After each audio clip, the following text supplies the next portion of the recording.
5 things I wish that I knew when I first started sim racing all the way back in 2012. It's a long time ago. But I'm still aware there are new people coming into this hobby, and for you guys, this video is, well, it's really for you.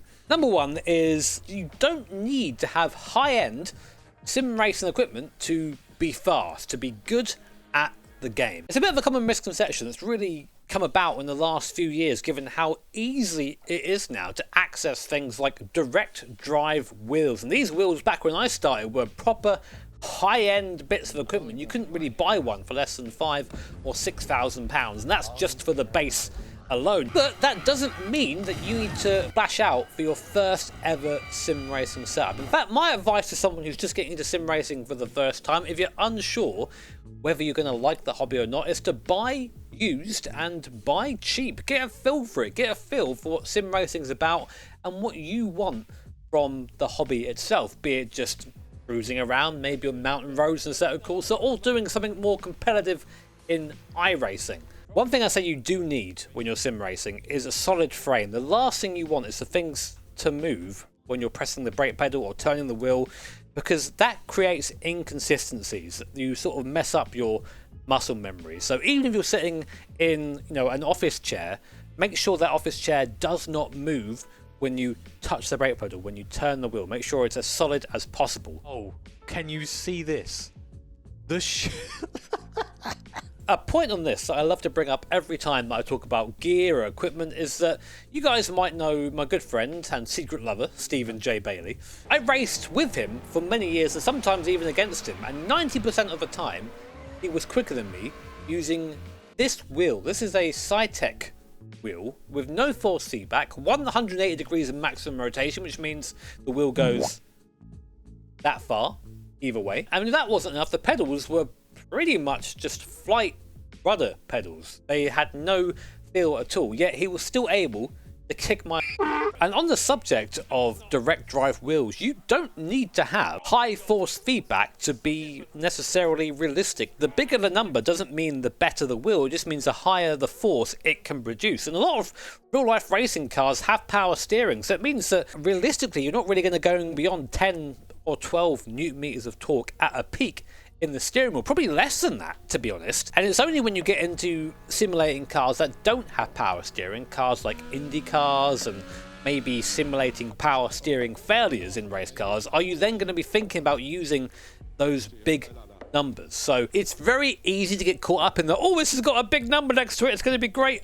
It does give you more, but you don't always need that. In fact, you can even use a controller and be fast as well. So don't get yourself drawn into the idea of buying a 13 grand sim rig to be fast, because that isn't what makes you quick. You are the thing that makes you faster. Point number 2 might be a little bit controversial amongst purists, but this video isn't for you. And that is that it's okay to use driving assists.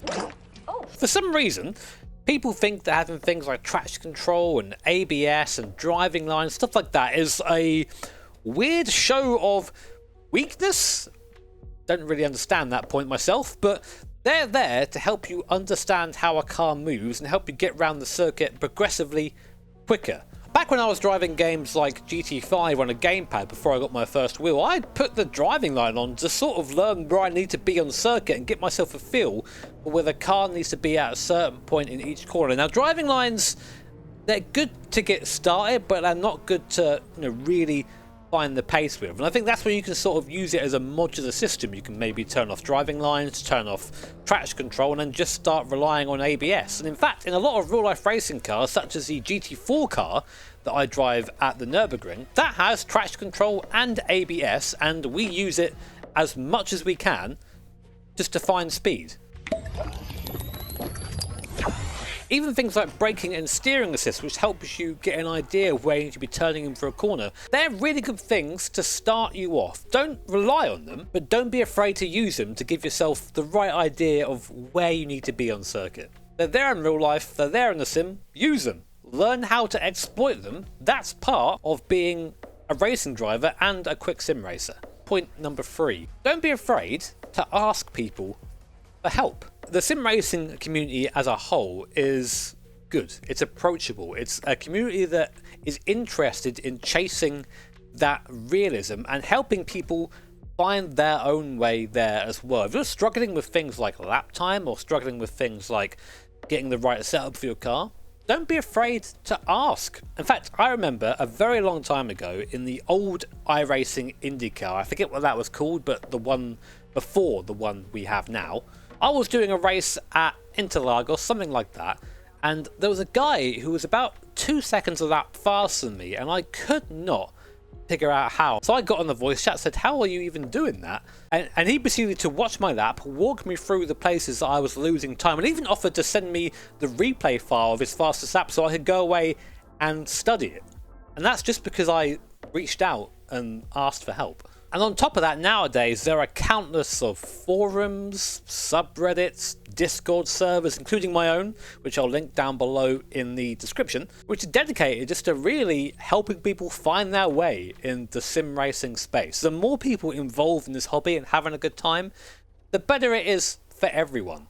And I guess I'll include this within that last point. And don't make me tap the sign. It's okay to make mistakes, because that's how you improve. You're never going to go out there and be perfect. You know, you're going to have crashes, you're going to have incidents, and some of them are going to be your fault. And it's always good to own up to that, take responsibility, and learn how to make that not happen again in the future. It's also a good idea, by the way, to unbind your push-to-talk button in races. Trust me on that one. Point number 4 is to not limit yourself to one simulator. Now, I know that going around and buying every simulator out there can be expensive, but there are things like Steam sales, whatever. Watch out for those. They're good ways of picking up games for cheap, especially games like Assetto Corsa.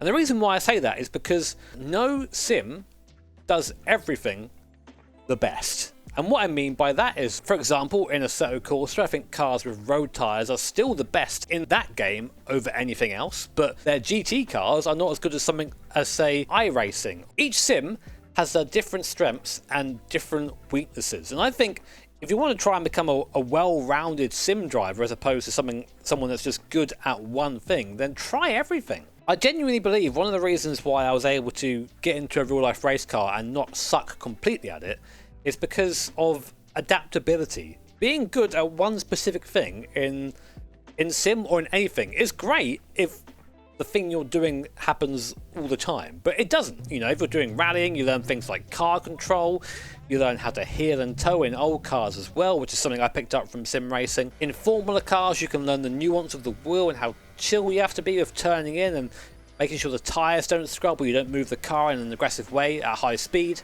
In GT cars, you can learn aggression. You know, there's something to be learned in every different discipline in different sims everywhere. And for me personally, one of the best things about sim racing is getting to drive cars and tracks that I wouldn't have got to drive in real life. You know, I've been very fortunate that I do get to drive some awesome tracks now, IRL, but I never knew that was going to happen for me. And I think the idea of getting to hop into, I don't know, an old 2000 V10 F1 car and take it around the old Hockenheim circuit in virtual reality and fool myself for a moment into thinking I'm there. There's only 1 or 2 sims I can do that in. But by not limiting myself to what I play and what I do, that's always open to me, and I can always go and jump in to that experience. Point number 5 is something that I think every sim racer needs to be reminded of at least once, and that is to enjoy yourself. Sorry to use the board again, but the reason why I have these things written here is because I think they're really important, both in life and in sim racing, which is a weird comparison, I guess. After all, this is a hobby that the vast majority of us are not getting paid to do. In fact, we are paying to sim race, and sim racing is expensive, so you better make sure you're spending your money wisely on something that you enjoy.